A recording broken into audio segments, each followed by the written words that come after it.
बच्चों के बारे में बात करते हैं। एडल्ट शेल्टर होम्स में जेंडर सेक्सुअल वायलेंस सर्वाइवर्स के बच्चे आते हैं, तो उसके लिए ये ज़रूरी है कि हमें एक्नॉलेज करना है कि जस्ट लाइक द सर्वाइवर्स, ये बच्चे भी एदर विटनेस किया होगा या वो एक्सपीरियंस किया होगा वायलेंस जो उनके घर में होते हैं। तो हमारा पहला जो फोकस रहता है वो असेसमेंट पे होनी चाहिए। जिस जिस तरह की इम्पैक्ट हुआ है इस बच्चे के ऊपर, कभी कभी बच्चे के ऊपर फिजिकल इम्पैक्ट भी हो रहा होगा, और mental, emotional, even educational level पे उसका इम्पैक्ट हो रहा होगा। जैसे बच्चे का पढ़ाई वो रोक लेना, बच्चे का इमोशनल लेवल पे बहुत रैपो, बहुत टाइम लगता है रैपो बिल्ड करने में, और उसके बाद ही वो इम्पैक्ट निकल के आएगा। तो एक तो ये है कि shelter homes, just like we deal with adult survivors of gender sexual violence, बच्चे का भी फिजिकल वेलबीइंग के लिए मैकेनिज्म्स होनी चाहिए, रेगुलर हेल्थ चेकअप्स होनी चाहिए। And in the emotional and psychological aspect हमें बहुत डिटेल्ड वे से एसेस करना है कि किस किस एरियाज में बच्चे का नेग्लेक्ट हुई है या बच्चा एक्सपोज्ड हुई है। इस तरह से वो जो चीजें निकल के आना है, क्या ये ट्रॉमा के इम्पैक्ट ये बच्चे के ऊपर भी हुआ है। Then our primary, focus could be on to minimize any re-traumatizing event या re-traumatizing, happenings that could be happening there. So अगर हम adult की तरफ से देख रहे हैं और बच्चे की तरफ से देख रहे हैं, that adaptation itself is very difficult for children. उसको बहुत confused रह जाता है कि what is this place. तो जितना भी हो सकता है उतना भी वो होम एनवायरनमेंट देने की कोशिश करना है। जैसे शेल्टर होम्स जो रन करते हैं, केयर गिवर्स होते हैं या स्टाफ होते हैं, और बाकी एडल्ट रेसिडेंट्स होते हैं। We cannot just by naturally cannot expect from other residents who are not mothers in the shelter home to be very empathetic या very promptly responding to the needs of the children. तो हमेशा वो reorient करना पड़ता है staff को, अपने आप को, और रेसिडेंट्स को भी रीओरिएंट करना पड़ता है कि this is for the children, it is a home. Once they get adapted to that situation, फिर उसको बहुत तरह से रोकना, रूल्स के ऊपर वो बांध करके रखना, that will not be making any sense to the children, because in the adaptation phase हमारा ये पर्पस है कि बच्चे को जितना भी होमली फील कराना है वो करा लो। फिर देन अचानक से बहुत सारे रेस्ट्रिक्शंस डालना भी बच्चे के लिए अच्छा नहीं होगा, because they feel that it is their home. तो फिर स्टाफ को भी उस तरीके से ही इन्वॉल्व करना पड़ता है कि it is they consider it as their home. So even when we staff go there, we should respect that ownership of the child, that that he or she owns this space as their home. So वो एक strategy हो सकती है कि respect the child's boundaries. और ये भी for organisations और या shelter homes, there should be proper mechanisms for the psychological assessment of the child, wherein if the child is lacking in any of the areas because of वो exposure हुआ है violence की, then वो देखना है कि किस तरह की support चाहिए होगा।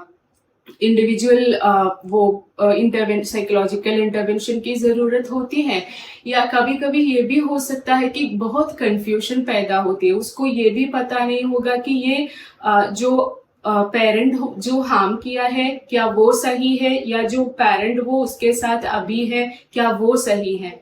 तो उस पर फिर हमें अटैचमेंट और बॉन्डिंग के ऊपर भी बहुत काम करना पड़ता है। तो एक अप्रोप्रिएट रिसोर्स होनी चाहिए वहाँ। There is provision to work with the child and also with the remaining caregiver who is there with the child in the shelter space, so that the child feels secure enough with that particular parent. And when it comes to educational aspects, then भी strategies होनी चाहिए कि कितने भी जितना भी जल्दी हो सकता है उसका वो जो एजुकेशन कंटिन्यू करने का वो जो प्रोसीजर वो उतना जल्दी करे, ताकि the child does not feel miss out on the opportunities that he or she has. So that should be taken care of. So when it comes to emotional and mental well-being, one thing that shelter homes can ensure is that the shelter home is made is made to feel the child so much safe, so as to that they are able to kind of externalize the feelings and emotions related to the violence, because initially when they come, the pace may differ from child to child, but days or months, they might be externalizing feelings and emotions which is related to the violence they have witnessed or experienced, and also to have that kind of system in place to address that as well, and not by suppressing it. So I feel that in that way we can make shelter spaces safe for children also to kind of express their feelings and emotions related to the event of violence or events of violence. Another thing which is fundamental to ensuring safe space is that is predictability and consistency. So a lot of healing is only covered by giving children predictability and consistency. So because the nature of violence that they witness or that they experience, not one day is predictable to them. It's so much of uncertainty around them. So routine, consistency, and knowing that what is coming next for me, what am I going to do next, where am I going to sleep tonight. So all of these things really help ensuring a safe space and making the child feel safe. Another thing which really also kind of helps in ensuring safe space is that of course, like the staff members who are in shelter, should be well equipped in handling any kind of emotional outbursts of children and everything. Also attend to children, but a lot of work can also be done collaboratively, I feel. So even if like the shelter is women specific, even if the shelter is adult survivor specific, we can collaborate, we can look for opportunities and we can collaborate, and we can see that what are the other services which we cannot provide here can be provided somewhere else. So for example, in Shakti Shalini CPU, what happens is that throughout the assessment, whenever we feel from the assessment that there's some mental health needs, there's some psychological needs of the child, so we do share our assessment and analysis with one of our mental health partners, and therein a team of mental health practitioners then address the psychological needs of the children. So in that way, it's like it's kind of a teamwork. It's kind of creating an environment of healing for the child, also the caregiver who is also a survivor as well.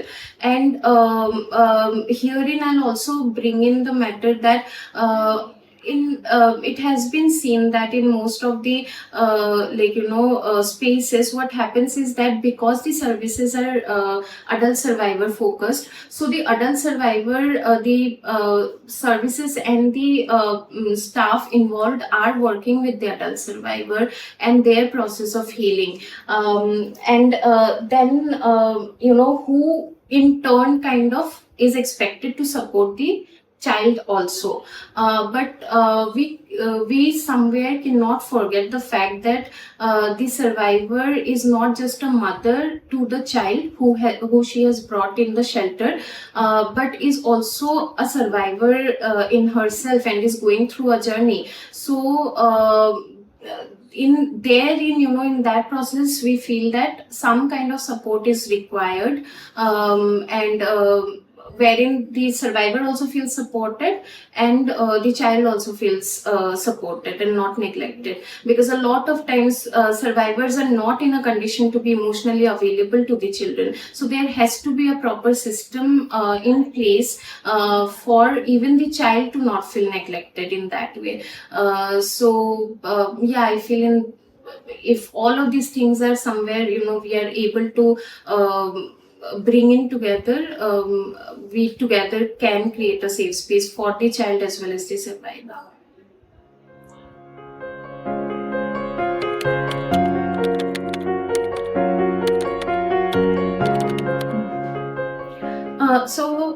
The biggest challenge is, I feel, is the systemic challenge, because somewhere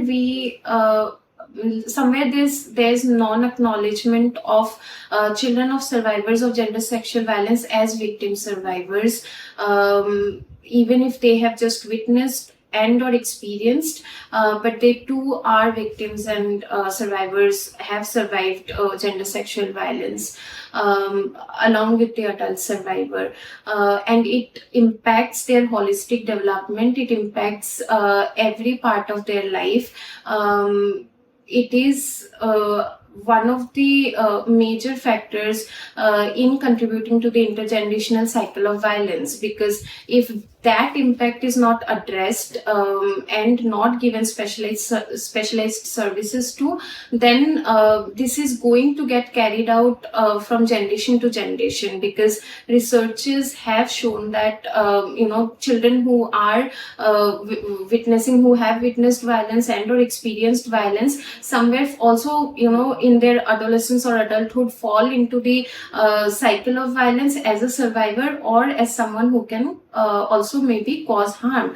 So the moment we feel that this bracket of children are not being addressed, are not being given proper specialized services, we and are not even acknowledged as victim survivors, that kind of eventually follows with the lack of resources in providing them services, with the lack of support in providing them services.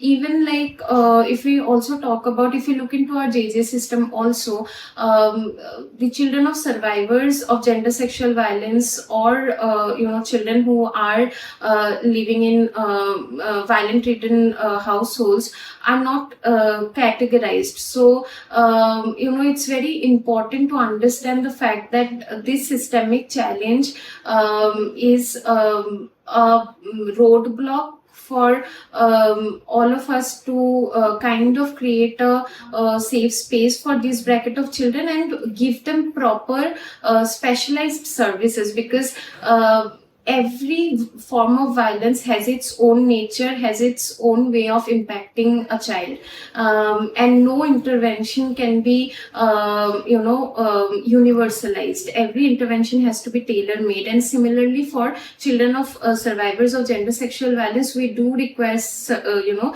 specialized model to work with, and this is we do not have a precedence, to be honest. So this is quite a challenge to be really assertive and ascertain the need of this bracket of children.